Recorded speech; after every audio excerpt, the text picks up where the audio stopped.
Welcome students. আজকে আমি আলোচনা করব ক্লাস 11-এর পলিটিক্যাল সায়েন্সের 3 নাম্বার চ্যাপ্টারের। এই 3 নাম্বার চ্যাপ্টারের সিটিজেনশিপ বা নাগরিকত্ব বা নাগরিকতা কাকে বলে বা নাগরিকতার ধারণা আমি আগের ভিডিওতে আলোচনা করেছি। আজকের আলোচনার বিষয় হলো সিটিজেনশিপ বা নাগরিকত্ব কিভাবে পাওয়া যায়,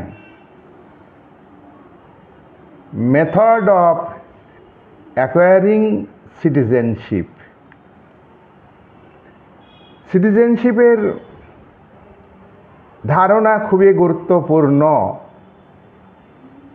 প্রত্যেকটি দেশের মানুষকে সেই দেশের নাগরিকত্ব পেতে হয়।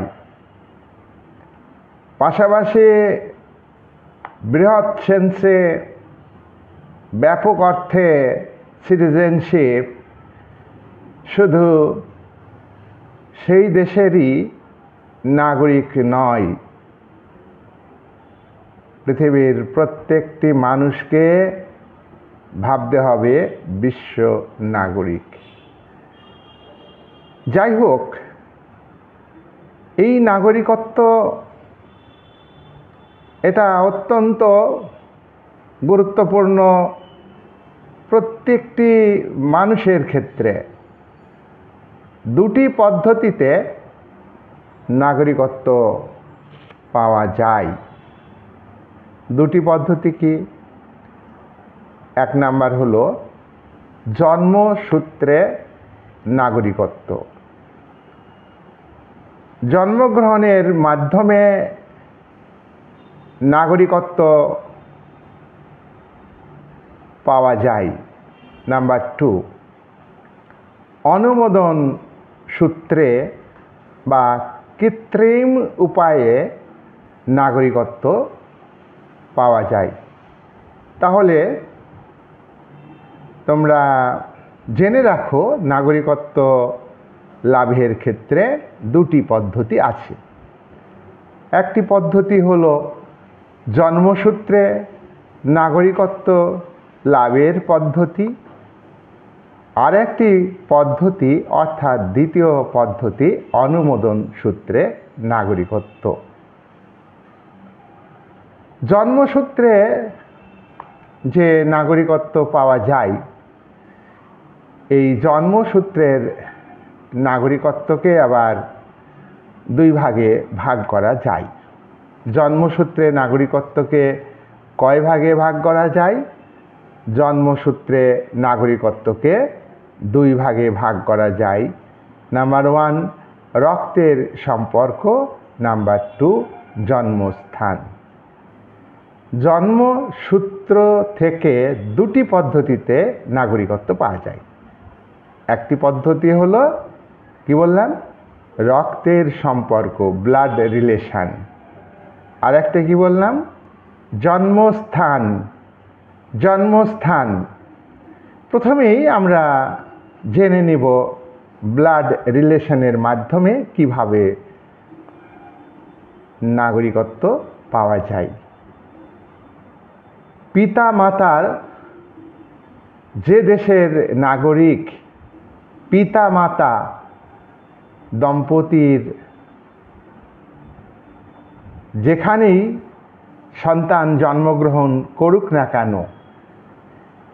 যে দেশেই সন্তান বা শিশু জন্মগ্রহণ করুক না কেন, সেই দম্পতি যে দেশের নাগরিক, অর্থাৎ ওই শিশুর পিতামাতা যে দেশের নাগরিক, রক্তের সম্পর্ক পদ্ধতি অনুযায়ী শিশু সেই দেশের নাগরিক হবে। ধরো সুইডেনের দম্পতির অর্থাৎ স্বামী স্ত্রীর কোনো সন্তান ইউকে বা ইউনাইটেড কিংডম বা যুক্তরাজ্য বা ব্রিটেনে ধরো জন্মগ্রহণ করলো। সুইডেনের দম্পতির বাবা মা সুইডেনের, তাহলে জন্মগ্রহণ কোন দেশে করলো? যুক্তরাজ্য বা ব্রিটেনে বা গ্রেট ব্রিটেন, যাই বলো না কেন, ইংরাজিতে সংক্ষেপে ইউকে, ইউনাইটেড কিংডম। এই শিশু তোমার নাগরিকত্ব পাবে সুইডেনের। কেন? যেহেতু ওই শিশুর বাবা মা সুইডেনের নাগরিক, তাই রক্তের সম্পর্ক অনুযায়ী ওই শিশু তোমার বাবা মায়ের নাগরিকত্ব অর্থাৎ সুইডেনের নাগরিকত্ব পাবে। এই রক্তের সম্পর্ক যে নীতি, blood relation method acquiring citizenship, method of acquiring citizenship, এটা গ্রিসে ছিল, প্রাচীন গ্রিসে, রোমে ছিল। এবার আমরা জন্মসূত্রের আর একটি নাগরিকত্ব লাভের পদ্ধতি নিয়ে আলোচনা করব। এই পদ্ধতিটা কি? জন্মস্থান। জন্মস্থান পিতা মাতা যে দেশেরই হোক না কেন, পিতামাতা বা দম্পতির নাগরিকতা যে দেশেরই হোক না কেন, জন্মস্থান নীতি অনুযায়ী শিশু যেখানে জন্মগ্রহণ করবে ওই শিশু সেই দেশেরই নাগরিকত্ব পাবে। পিতামাতার সিটিজেনশিপ পাবে না, পিতামাতার সিটিজেনশিপ পাবে না। কোথাকার নাগরিকত্ব পাবে এই শিশু? যেখানে বা যে দেশে জন্মগ্রহণ করবে সেখানকার সেই দেশের নাগরিকত্ব পাবে। সাপোজ ইন্ডিয়ান দম্পতির, ভারতীয় দম্পতির ইউকে বা যুক্তরাজ্য বা ব্রিটেনে তোমার শিশু জন্মগ্রহণ করলো, তাহলে ব্রিটেনে জন্মগ্রহণ করলো ভারতীয় দম্পতির শিশু জন্মগ্রহণ করলো কোথায়? ব্রিটেনে। তাহলে জন্মস্থান নীতি অনুযায়ী কোন দেশের নাগরিক হবে?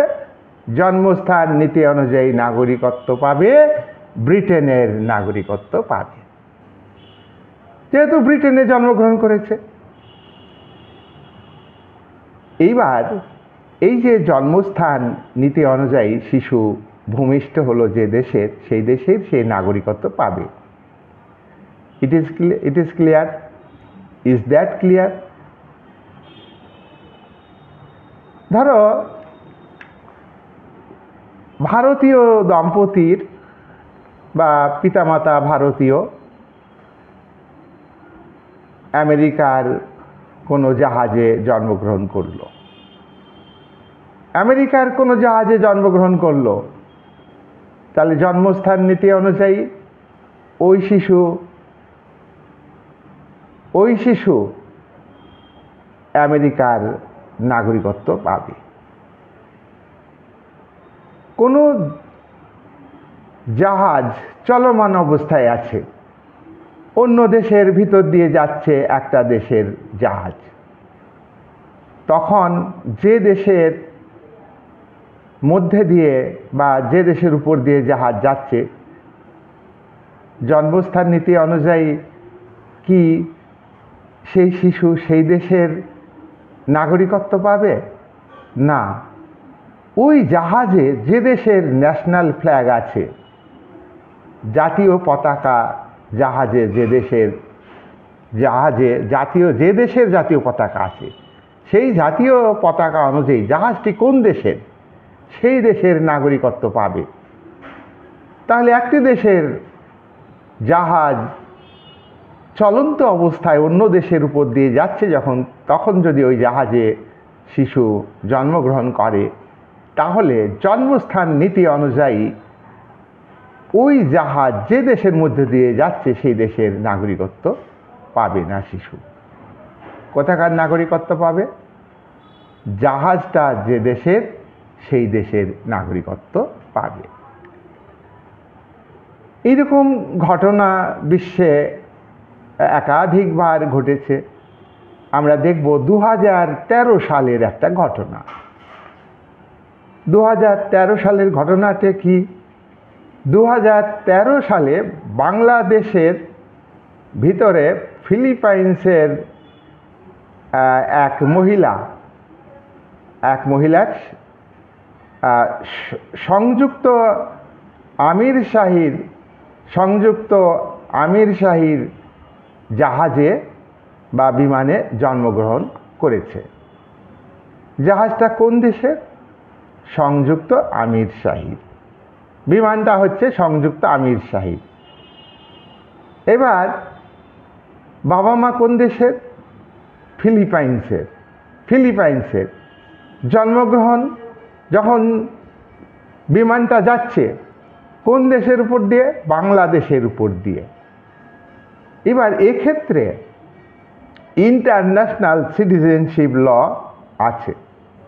ইন্টারন্যাশনাল সিটিজেনশিপ ল অনুযায়ী ওই শিশু বাংলাদেশের উপর দিয়ে সংযুক্ত আরব শাহীর জাহাজ উড়ে যাচ্ছিল, সে কিন্তু তোমার ফিলিপাইন্সের নাগরিকত্ব মানে আন্তর্জাতিক আইন অনুযায়ী সে ফিলিপাইন্সের নাগরিকত্ব পাবে না। বাবা মা ফিলিপাইন্স, এটা জন্মস্থান নীতি। তাহলে কোন দেশের নাগরিকত্ব পাবে? সংযুক্ত আরব শাহীর বিমানে যেহেতু জন্মগ্রহণ করেছে শিশু, সেহেতু সংযুক্ত আমির শাহীর তোমার নাগরিকত্ব পাবে। দেখো পাবে। এবং সংযুক্ত আমির শাহীর সে দাবি করবে এবং শিশু বড় হলে দাবি করবে যে আমি সংযুক্ত আমির শাহীর নাগরিকত্ব পেতে চাই। কারণ হচ্ছে জাহাজটা সংযুক্ত আমির শাহীর জাহাজ। পৃথিবীতে রোমান ল কিন্তু এটা খুব ভালো করে মনে রাখবা। পৃথিবীর রোমান চিন্তার একটা বড় গুরুত্বপূর্ণ অবদান হচ্ছে রোমান আইনতত্ত্ব। সিসেরো, পলিবিয়াস এরা যে আইনের ব্যাখ্যা দিয়েছেন, সেনেকা, সেই ব্যাখ্যা প্রাচীনকালের ব্যাখ্যা আইন সম্পর্কে, সেটা আধুনিক যুগেও খুবই গুরুত্বপূর্ণ। আধুনিক যুগের বিভিন্ন রাষ্ট্রের আইন ব্যবস্থার উপর রোমান আইন তত্ত্বের প্রভাব ব্যাপক। তাই সেই রোমান ল জন্মস্থান নীতিকে গুরুত্ব দেয়। তাহলে কোন লতে জন্মস্থান নীতিকে গুরুত্ব দেয়? তাহলে এটা আমরা ক্লিয়ার হলাম যে জন্মসূত্রে নাগরিকত্ব লাভের ক্ষেত্রে একটা রক্তের সম্পর্ক, বাবা মার নাগরিকত্ব পাবে। আর একটা হলো আমরা দ্বিতীয় আলোচনা করেছি জন্মস্থান। বাবা মা যে দেশেরই হোক বাবা মার নাগরিকত্ব পাবে না, যেখানে শিশু জন্মগ্রহণ করবে সেখানকার নাগরিকত্ব পাবে। এখন একটা প্রশ্ন আছে। প্রশ্ন কি? দেখো, এই যে রক্তের সম্পর্ক নীতি, জন্মসূত্রের একটা রক্তের সম্পর্ক নীতি, আর একটা কি বলেছি? জন্মস্থান নীতি। এই দুটি নীতিরই বা দুটি পদ্ধতিরই একটা কি বলবো সমস্যা আছে, ত্রুটি আছে। দেখো, পিতামাতার জাতীয়তা প্রমাণ করা কঠিন। পিতামাতার জাতীয়তা প্রমাণ করা কঠিন। পিতামাতার ন্যাশনালিটি যেটাকে বলা হয়, সে কোন দেশের, সেটা প্রমাণ করার ক্ষেত্রে একটা অনিশ্চয়তা আছে। জন্মস্থান তোমার নীতি অনুযায়ী, জন্মস্থান নীতি অনুযায়ী ধরো একই দম্পতির একই দম্পতির ধরো 3টি সন্তান জন্মগ্রহণ করলো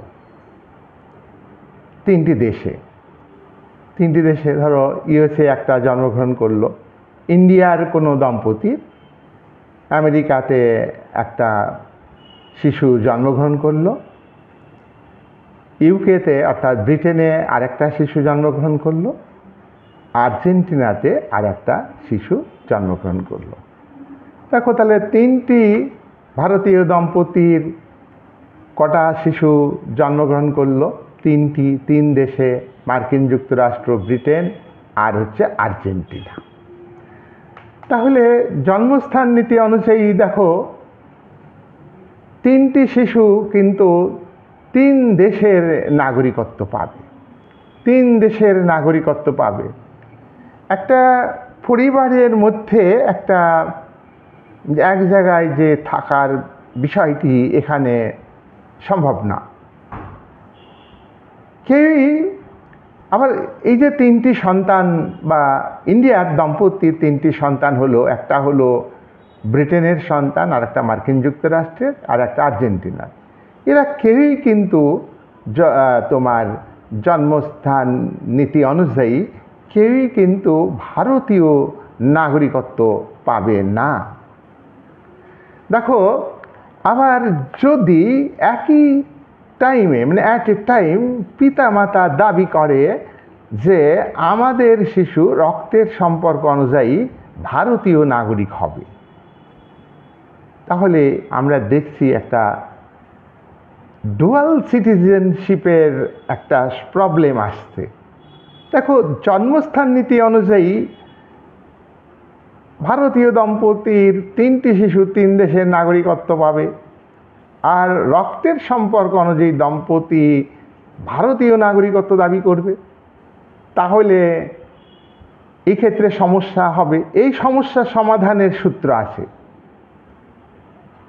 যতদিন শিশু নাবালক থাকবে ততদিন পিতামাতা যে দাবি করবে যে আমাদের নাগরিকত্ব পাবে, সেক্ষেত্রে তাকে সেই নাগরিকত্ব দিতে হবে। ভারতীয় দম্পতির যদি দাবি করে যে রক্তের সম্পর্ক অনুযায়ী ইন্ডিয়ান সিটিজেনশিপ দিতে হবে, তাহলে ইন্ডিয়ান সিটিজেনশিপ দেবে। আর এই সমস্যা সমাধানের জন্য শিশু যখন বড় হবে, প্রাপ্তবয়স্ক হবে, তখন তাকে জিজ্ঞাসা করা হবে সে কোন দেশের নাগরিক হতে চায়। 3টি শিশু 3 দেশে জন্মগ্রহণ করলো, জন্মস্থান নীতি অনুযায়ী 3 দেশের নাগরিক হবে, আর রক্তের সম্পর্ক নীতি অনুযায়ী পিতামাতার নাগরিকত্ব পাবে। এই যে দ্বৈত নাগরিকতার সমস্যা, 2 নীতি অনুযায়ী 2 দেশের নাগরিকত্ব, এইটা হলো ডুয়াল সিটিজেনশিপ। এই ক্ষেত্রে এই প্রবলেমটাকে দূর করার রাস্তা আছে। সেটা হলো শিশু যখন সাবালক হবে তার মতামতের ভিত্তিতে তাকে নাগরিকত্ব বা সিটিজেনশিপ দেওয়া হবে। তাহলে এতক্ষণ আমরা আলোচনা করলাম জন্মসূত্রে নাগরিকত্ব লাভের পদ্ধতি। এবার আমরা আলোচনা করব অনুমোদন সূত্রে নাগরিকত্ব লাভ। অনুমোদন সূত্রে নাগরিকত্ব লাভ এটা স্বাভাবিক নাগরিকত্ব লাভ নয়, ন্যাচারাল না। এটা অনুমোদনের একটা কি কৃত্রিম উপায়, আর্টিফিশিয়াল মেথড। এটা একটা দেশের নাগরিক অন্য কোনো দেশে বসবাস শুরু করতে পারে, চাকরির সূত্রে বা কর্মসূত্রে অন্য দেশে গিয়ে নাগরিকত্ব পাবে বা অন্য সূত্রেও তোমার বসবাস করতে পারে। তাহলে সে দেশে বসবাস করছে, সেই দেশে সেই ব্যক্তি আবেদন করবে, আবেদনের ভিত্তিতে সে নাগরিকত্ব পাবে। এবার অনুমোদন সূত্র, অর্থাৎ অনুমোদন নেবে কার কাছে? যে দেশে গিয়ে সেই যে ব্যক্তি বাস করছে সেই দেশের সরকারের কাছে আবেদন করবে, সরকার মনে করলে তাকে সিটিজেনশিপ দেবে। এখন অনুমোদন সূত্রে নাগরিকত্ব লাভের ক্ষেত্রে দুটো বিষয় আছে। একটা হলো সংকীর্ণ অর্থে আবেদনকারীর নাগরিকত্ব পায়, আর একটা হলো ব্যাপক অর্থে নাগরিকত্ব পায়। দেখো, তাহলে এটা হলো ব্যক্তিগতভাবে অনুমোদন সূত্রে নাগরিকত্বকে দুটি ভাগে ভাগ করা যায়। একটি হলো ব্যক্তিগত সূত্রে নাগরিকত্ব পায়, আর একটা হলো ব্যক্তিগত অনুমোদন, আর একটা হলো সমষ্টিগত অনুমোদন। আমরা প্রথমেই ব্যক্তিগত অনুমোদন, ধরো কোনো ব্যক্তি অন্য রাষ্ট্রে গিয়ে বসবাস করলো চাকরির সূত্রে বা অন্য কোনো কাজের সূত্রে গিয়ে বসবাস করছে, ব্যক্তিগতভাবে সেই রাষ্ট্রের কাছে সে নাগরিকত্বের জন্য আবেদন করবে। এই যে আবেদন করবে, এক্ষেত্রে একটা সংকীর্ণ ব্যাপার আছে আর একটা ব্যাপক ব্যাপার আছে। সংকীর্ণ ব্যাপারটা কি? ব্যক্তি রাষ্ট্রের কাছে, অর্থাৎ যে দেশে গিয়েছে সেই রাষ্ট্রের কাছে আবেদন করবে এবং সেই রাষ্ট্র কতগুলি শর্ত আরোপ করবে। দেখো, এই যে শর্ত, এক দেশের নাগরিক অন্য দেশে গিয়ে বসবাস করে এবং আবেদন করবে সেই দেশের নাগরিকত্ব পাওয়ার ক্ষেত্রে, এখানে শর্ত বা কন্ডিশন আছে। কি কন্ডিশন? এক এক দেশের কন্ডিশন এক এক রকমের, ভিন্নতা আছে।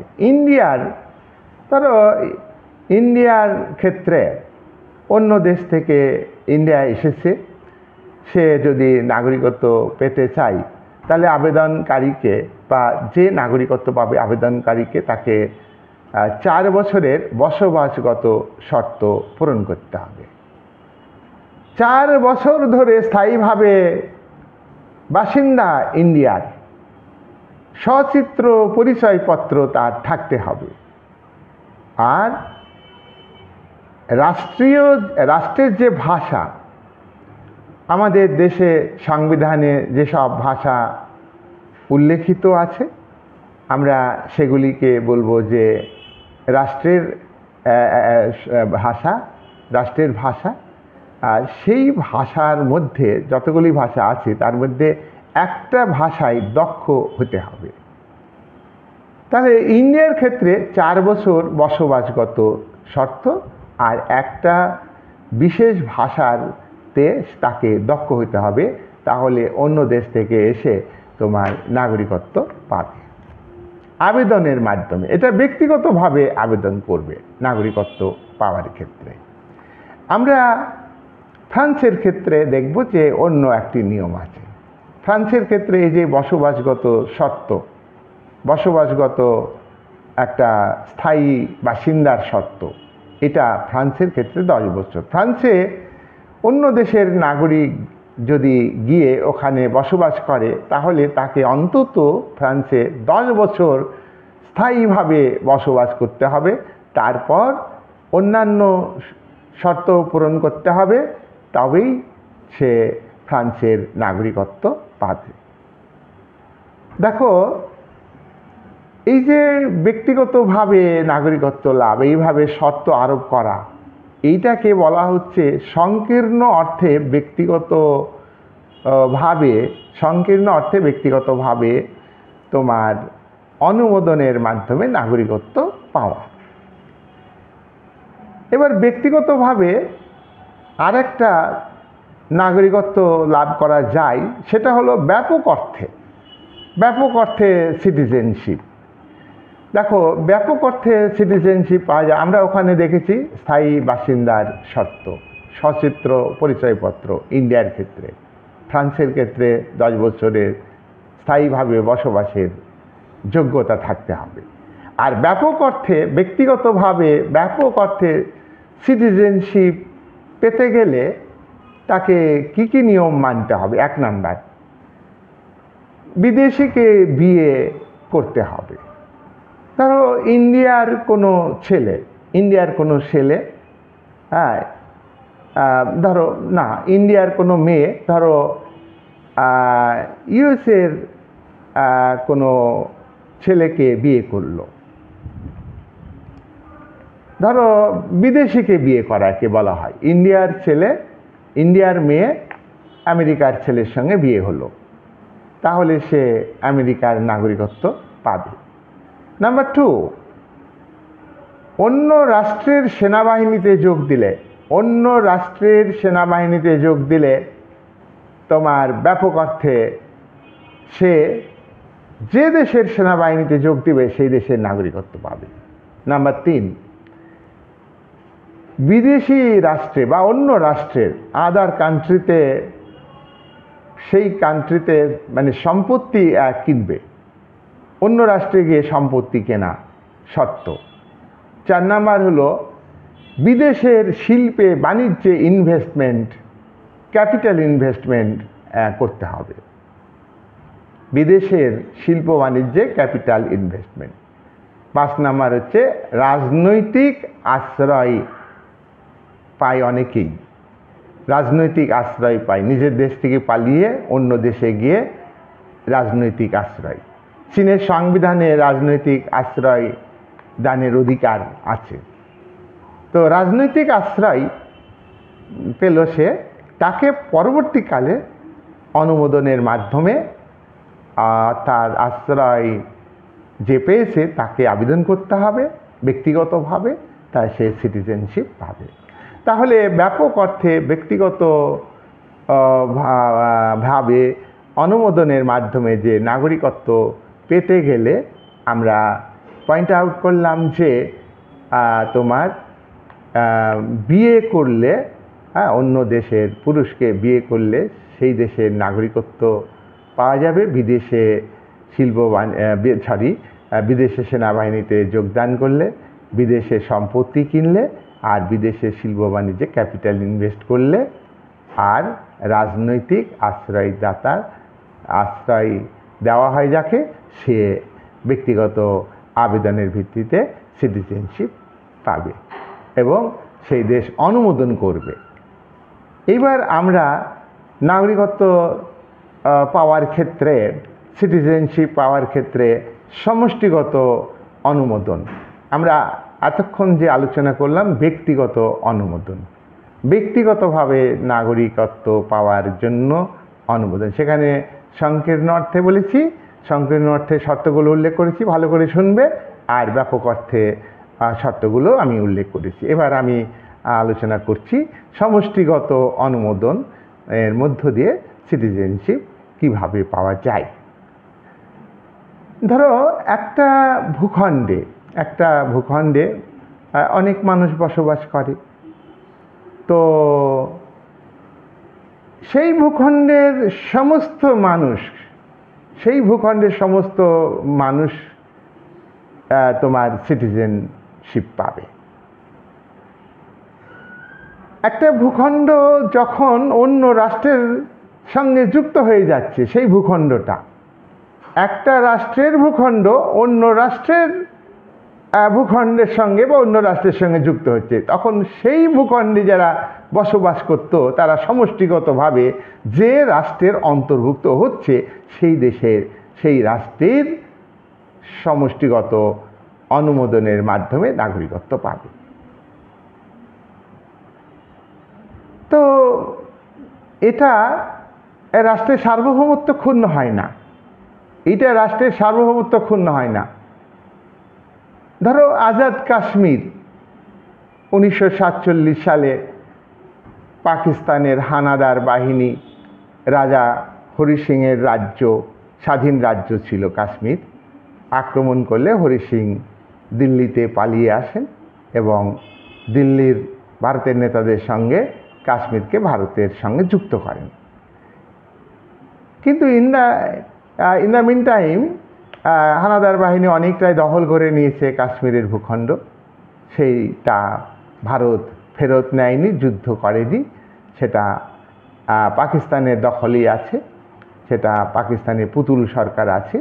সেখানকার জনগণ ভারতের সঙ্গে যুক্ত হওয়ার জন্যে সাম্প্রতিককালে আন্দোলন করেছে। খাদ্য সমস্যা, মৌলিক সমস্যা তাদের আছে এবং তাদের উপর যে সন্ত্রাসমূলক মানে অত্যাচার, সন্ত্রাসবাদীদের আক্রমণ এবং পাকিস্তানের পুলিশ মিলিটারির যে অত্যাচার, সেটা সহ্য করতে না পেরে তারা ভারতের সঙ্গে যুক্ত। এটা যদি যুক্ত হয় তাহলে তারা সমষ্টিগতভাবে ভারতের নাগরিকত্ব পাবে। Is it clear? তারপর তাহলে ভূখণ্ডের সমষ্টিগতভাবে সব মানুষ ওইটা পাবে। আমরা উদাহরণ হিসাবে আরও বলতে চাইছি যে যেটা আমাদের ঘটেছে সেই উদাহরণ। আমি ওটা আজাদ কাশ্মীরের কথা বললাম, ওটা অন্য ব্যাপার, বিতর্কিত ব্যাপার, ওটা নিয়ে এত মাথা ঘামানো দরকার নেই, তবে আমাদের জেনে রাখতে হবে। আমরা দেখেছি 1961 সালে পর্তুগিজ যে, তোমরা জানো যে পর্তুগিজরাই প্রথম ভারতে উপনিবেশ স্থাপন করার জন্যে, প্রথমত ব্যবসা করার জন্য এখানে ব্যবসা শুরু করে। তারপর বিভিন্ন জায়গায় পর্তুগিজরা আধিপত্য বিস্তার করে। তো গোয়াতে আধিপত্য বিস্তার করেছিল পর্তুগিজরা। তাই 1947 সালে 15ই আগস্ট পর্তুগিজ কিন্তু ভারতের সঙ্গে যুক্ত হয়নি। সেখানে স্বতন্ত্রভাবে একটা সরকার পরিচালনা করছিল। ভারতের স্বাধীনতা আইনে বলা ছিল, ইন্ডিয়ান ইন্ডিপেন্ডেন্স অ্যাক্ট 1947 সালে ব্রিটিশ পার্লামেন্ট পাস করে। এই আইনের মাধ্যমে ভারতকে স্বাধীনতা দেওয়া হয়। ভারত, এই আইনের মূল বক্তব্য যে দেশীয় রাজ্যগুলি তাদের স্বাধীন মতো তারা ভারতের সঙ্গে যুক্ত হবে অথবা পাকিস্তানের সঙ্গে যুক্ত হবে অথবা স্বাধীনভাবে থাকতে পারবে। কাশ্মীর, জুনাগড়, হায়দ্রাবাদ এসব ছিল। যাই হোক, পর্তুগিজদের আধিপত্য ছিল, সেটা ব্রিটিশের ব্যাপার। আর এটা হলো পর্তুগিজরা দখলে রেখেছিল গোয়া। তো এই গোয়াটা 1961 সালে ভারতের সঙ্গে যুক্ত হয়েছে। তাহলে গোয়ার যে জনগণ সমষ্টিগতভাবে ভারতের সিটিজেনশিপ পেয়ে গেল। এছাড়া দমন দিউ, এই দুটো জায়গাতেও পর্তুগিজদের উপনিবেশ ছিল, আধিপত্য ছিল। এই দমন দিউ কিন্তু তোমার ভারতের সঙ্গে যুক্ত হয়ে গেল এবং এখানেও তোমার এরা সমষ্টিগতভাবে ভারতের সিটিজেনশিপ পেয়ে গেল। আমরা আর একটা উদাহরণ দেব। তোমরা জানো যে 1975 সালে ওই সিকিম, সিকিম ভারতের অঙ্গরাজ্য। তোমরা জানো যে চীন কিন্তু সিকিমকে দাবি করে যে আমাদের অংশ সিকিমটা। ওরা প্রতিনিয়ত দাবি শুধু করে না, লড়াইও চালিয়ে যাচ্ছে। তো ভারতের সঙ্গে যুক্ত হয়েছে 1975 সালে। তাহলে মানে সিকিমের যে পিপুল, অর্থাৎ জনগণ, ইন্ডিয়াতে সমষ্টিগতভাবে নাগরিকত্ব পেয়ে গেল। তো আমরা উদাহরণ হিসাবে বলবো যে ইন্ডিয়ার ক্ষেত্রে এই নিয়ম আছে, সমষ্টিগতভাবে অনুমোদন পেয়েছে নাগরিকত্ব। আমরা উদাহরণ দিলাম, গোয়া, দমন দিউয়ের উদাহরণ দিলাম, কাশ্মীরের আমরা সিকিমের উদাহরণ দিলাম। আর কাশ্মীরটা যদি যুক্ত হয় ভবিষ্যতে, তার জন্য সেটা ভবিষ্যতই বলে দিবে। এখানে একটা বিরাট একটা গল্প, যেহেতু হরি সিং সই করেছে যে কাশ্মীর ভারতের অবিচ্ছেদ্য অংশ, তাই কিন্তু ওই আজাদ কাশ্মীরটাও ভারতের হওয়া উচিত ছিল। ভারত দখল নিলে ভারতেরই হতো। আজকে ওই আজাদ কাশ্মীরের একটা অংশ পাকিস্তান গভর্নমেন্ট বন্ধুত্ব স্থাপনের জন্য চীনকে রাস্তা তৈরি করার জন্য, অর্থনৈতিক রাস্তা, বাণিজ্যিক রাস্তা তৈরির জন্য গিফট করেছে, উপহার দিয়েছে, যা ভারতের সার্বভৌমত্ব ক্ষুণ্ণ হওয়ার ক্ষেত্রে আশঙ্কার কারণ হয়ে দাঁড়িয়েছে। এবার আমরা আলোচনা করব যে আংশিক নাগরিক একটা পার্শিয়াল সিটিজেনশিপ, আর একটা হলো একটা পরিপূর্ণ সিটিজেনশিপ। দেখো, এটা খুব সহজ। এখানে বলবে যে ইন্ডিয়াতে আংশিক নাগরিকের ব্যবস্থা আছে, ইউকেতে বা ইউনাইটেড কিংডম বা ব্রিটেনের আংশিক নাগরিকের ব্যবস্থা আছে। তাহলে দু ধরনের সিটিজেনশিপ অনুমোদন। তোমরা ব্যাপারটা হচ্ছে যে জন্মসূত্রের মতোই এরা সুযোগ পায়, জন্মসূত্রের নাগরিকত্বর মতোই তোমার আংশিক নাগরিকরা কিছু সুযোগ পায়, আর পূর্ণ নাগরিক তো পুরো সুযোগ পায়। দেখো, পূর্ণ নাগরিক কারা? যারা রাজনৈতিক অধিকার ভোগ করে, সামাজিক অধিকার ভোগ করে, অর্থনৈতিক অধিকার ভোগ করে, হ্যাঁ, সমস্ত অধিকার ভোগ করে তারা। কিন্তু আংশিক নাগরিক তারা কিন্তু রাজনৈতিক অধিকার ভোগ করে না। তারা অর্থ উপার্জন করে, আয় করে, মজুরি পায়, বিশ্রাম নেয়, কিন্তু রাষ্ট্রের দায় নাই এদের ক্ষেত্রে। আর সমাজে সম্মান পায়, মর্যাদা পায়, তো সামাজিক অধিকার ভোগে। কিন্তু কি ভোট দিতে পারে আংশিক নাগরিকরা? আংশিক নাগরিকরা ভোট দিতে পারে না। তো যাই হোক, আমরা দেখব যে ব্রিটেন, ভারত, এই সব দেশে তোমার পূর্ণ নাগরিক সুযোগ সুবিধা পায়, আবার তোমার আংশিক নাগরিক তারা সুযোগ সুবিধা পায়। একটু পার্থক্য হচ্ছে রাজনৈতিক অধিকার পূর্ণ নাগরিকরা পায়, কিন্তু আংশিক নাগরিকরা পায় না। এবার কিন্তু আমরা দেখব যে USA, United States of America, মার্কিন যুক্তরাষ্ট্র, এদেশে কিন্তু পার্থক্য আছে। পূর্ণ নাগরিকের সঙ্গে আংশিক নাগরিকের পার্থক্য আছে। ইউএসএ অনুমোদনের মাধ্যমে যারা তোমার নাগরিকত্ব পায়, অনুমোদনের মাধ্যমে আর্টিফিশিয়ালি, জন্মসূত্রের মতো সুযোগ সুবিধা পায় না। আমাদের ভারতের ক্ষেত্রে জন্মসূত্রের নাগরিকত্ব আর অনুমোদনের নাগরিকত্ব, তারা পূর্ণ নাগরিক হতে পারে, সুযোগ সুবিধা পরে কিন্তু তারা পাবে। আমরা জানি যে ইটালিয়ান সোনিয়া গান্ধী, সে নির্বাচিত হয়েছে, প্রধানমন্ত্রী হওয়ার সুযোগ ছিল, সে হলে হতে পারত। কিন্তু তোমরা দেখো যে আমেরিকার ক্ষেত্রে, ইউএসএ কিন্তু পার্থক্য আছে অনুমোদনের মাধ্যমে জন্মসূত্রের নাগরিকত্ব পাওয়ার মধ্যে। ইউএসএতে তোমার জন্মসূত্রের মাধ্যমে যে নাগরিকত্ব পায় এবং সেই নাগরিক যে সব সুযোগ পায়, সেটা কিন্তু ইউএসএর অনুমোদনের মাধ্যমে নাগরিকত্ব যারা পায় তারা কিন্তু সেই সুযোগ সুবিধা পায় না। যেমন ধরো, ইউএসএর president of USA, United States of America, vice president হতে গেলে, সেখানে বা পদপ্রার্থী হতে গেলে তোমার সেখানে কিন্তু তোমার জন্মসূত্রে নাগরিকত্ব হতে হবে। সেখানে অনুমোদনের মাধ্যমে নাগরিকত্ব হলে হবে না।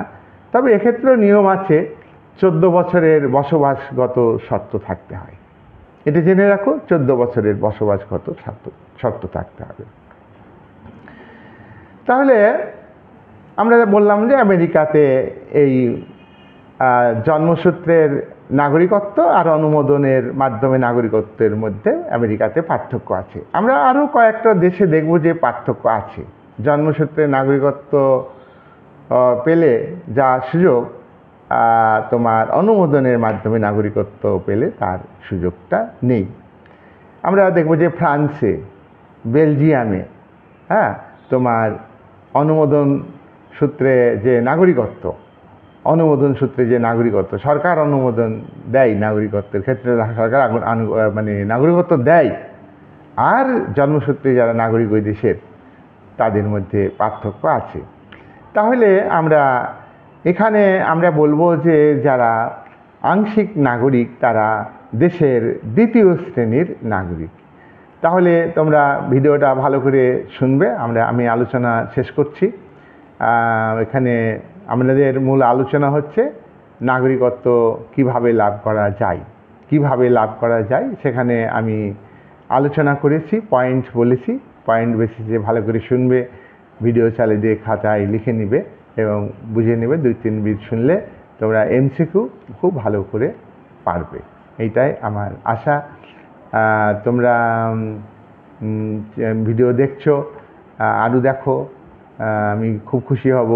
তবে চ্যানেলকে সাবস্ক্রাইব করবে, যারা এখনও সাবস্ক্রাইব করনি তারা সাবস্ক্রাইব করবে, শেয়ার করবে, লাইক করবে, এই বলে। এবং আশা করি তোমরা সুস্থ থাকবে, ভালো থাকবে এবং এমসিকিউ নিয়ে কোনো চিন্তা করবে না। তোমরা এটা মানে এই ভিডিও আপার ক্লাসের ছেলেমেয়েরা যারা দেখবে তারাও ভীষণভাবে উপকৃত হবে। বিভিন্ন এক্সামেও এই ভিডিওর আলোচনা তোমার গুরুত্বপূর্ণ। এই বলে আজকে আমি বিদায় নিচ্ছি।